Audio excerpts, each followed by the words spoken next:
Jalan-jalan, mantap, Ces.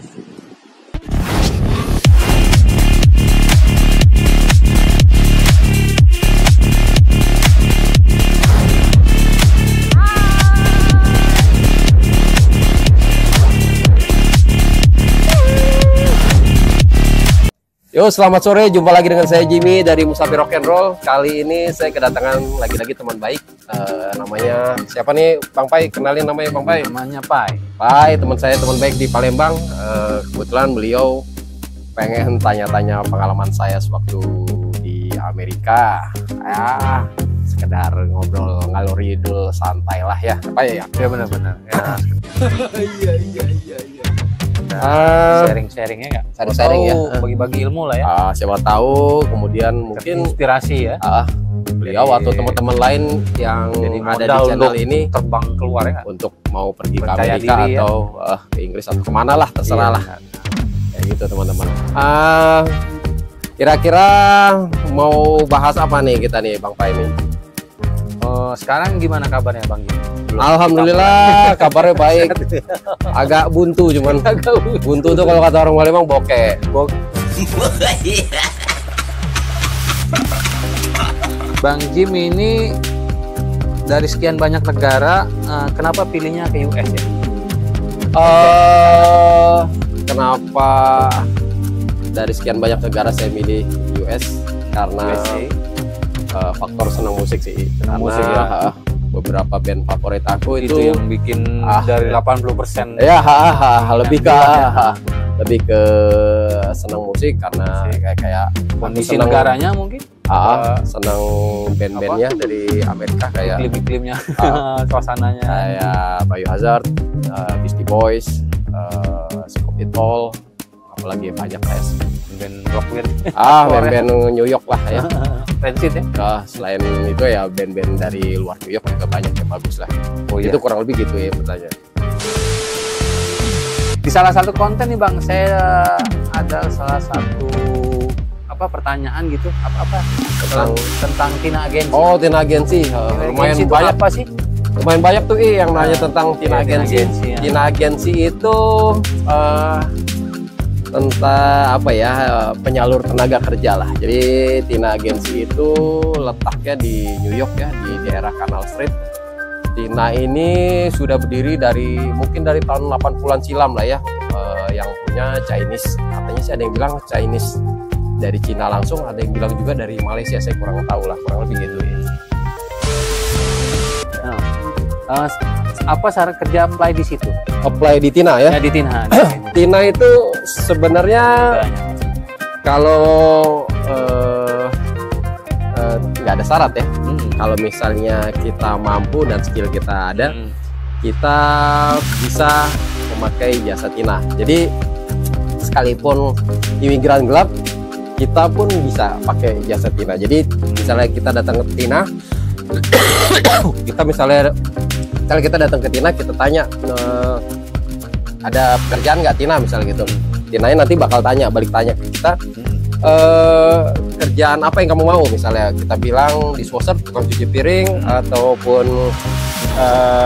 kitchen helper, chef dan lain-lain lah, kurang lebih gitu. Jadi nanti Tina akan mencarikan perusahaan-perusahaan yang membutuhkan lowongan tersebut, mencari pekerja maksud saya.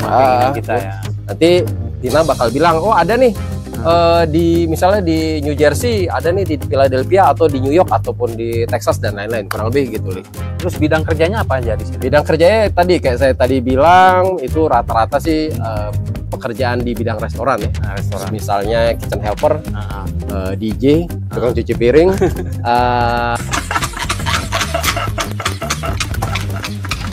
terus ya sushi helper, sushi chef, waiters, dan tapi ada juga kayak misalnya jadi kerja di laundry dan lain-lain. Nah kurang lebih seperti lah kerjaan situ seperti itu. Range harganya kira-kira berapa? Range harga itu pendapatan itu. Kalau orang kerja di resto di Amerika itu lumayan ya. Jadi yang saya tahu tukang cuci piring itu yang saya tahu ya sekitar 2000-an, 2000-an lah. Sampai rupiah, ya.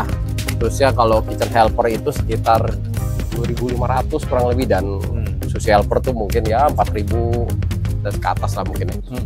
Kurang lebih gitu ya.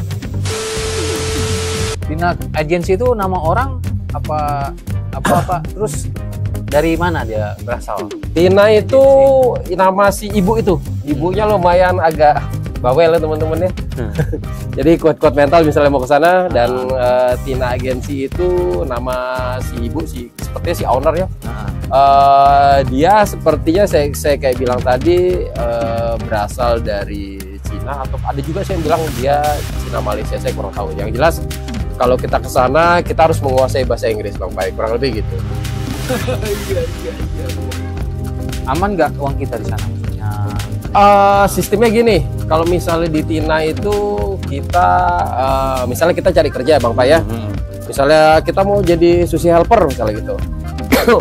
Dan ternyata ada jodohnya, misalnya di suatu negara bagian yang nyari sushi helper, nanti si Tina menghubungkan kita sama si perusahaan. Jadi lewat telepon si Tina kita disuruh ngomong langsung, makanya kita harus bisa bahasa Inggris kayak saya bilang tadi ya.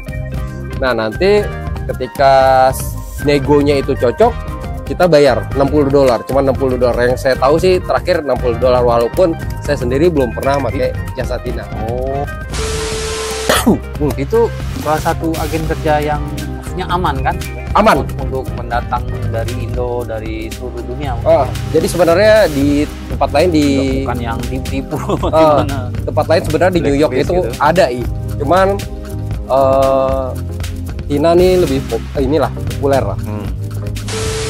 Berapa penghasilan dari resto?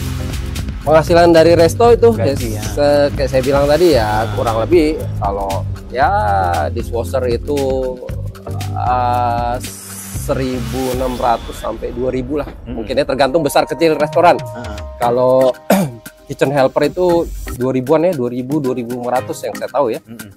Udah itu kalau sushi helper mungkin bisa sampai 2,5 sampai $3.000 ya. Bisa naik lagi? Bisa naik. Jadi jadi kalau misalnya kita dari tukang cuci piring tahun, bisa jadi ya meningkat lah. Jadi ya kitchen helper dan lain-lain gitu.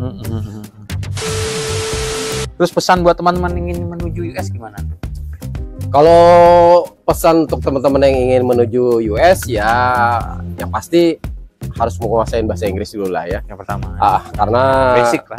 Basic lah. Karena di sana kan kalau orang Amerika Latin tidak bisa bahasa Inggris, di Amerika bisa dibilang bahasa Spanyol tuh jadi bahasa kedua lah. Tidak terlalu repot ya. Dan banyak pemilik perusahaan itu yang bisa bahasa Spanyol. Jadi kalau mereka tentunya tidak masalah, sementara kalau kita rasanya sulit kalau tidak bisa bahasa Indonesia, tidak bisa bahasa Inggris maksudnya ya. Jadi itu yang pertama ya. Pertama itu, kedua kalau memang ya mau mencari kerja ya di bidang restoran, ya menguasai ilmu-ilmu di bidang restoran, misalnya ya belajar tentang sushi, tentang masak-memasak lah, saya juga kurang paham lah. Minimal ngerti-ngerti dikit lah. Jadi kalau misalnya bisa bahasa Inggris pun bisa lah jadi waiters dan lain-lain. Sebenarnya banyak bidang lain ya, di bidang lain yang tidak harus restoran. Seperti saya bilang tadi ada laundry dan lain-lain lah kurang lebih.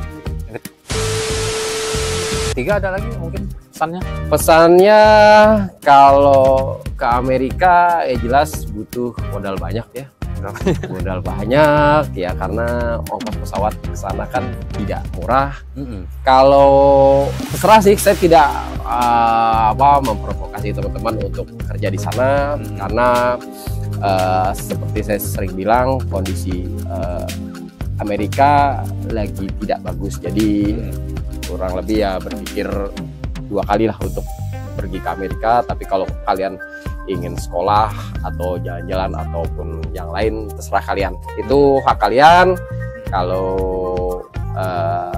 kalian bisa cek di channel-channel YouTube lain, silahkan, tentang kebenaran ini kurang lebih gitu. Makasih Bang Jim. Oke, udah ngasih waktu luangnya. Ya, Sukses mudah-mudahan selalu suatu ke hari depannya. bisa ke Amerika ya. Amin. pengen. Oke teman-teman, cukup sampai di sini ya. Kalau misalnya ada teman-teman yang ingin bertanya tentang visa, silakan bertanya kepada saya. Jangan lupa untuk share, like, dan subscribe. Terima kasih. Assalamualaikum warahmatullahi wabarakatuh. Bye bye. Salam Musafir rock and roll. Jangan lupa like, comment, and subscribe.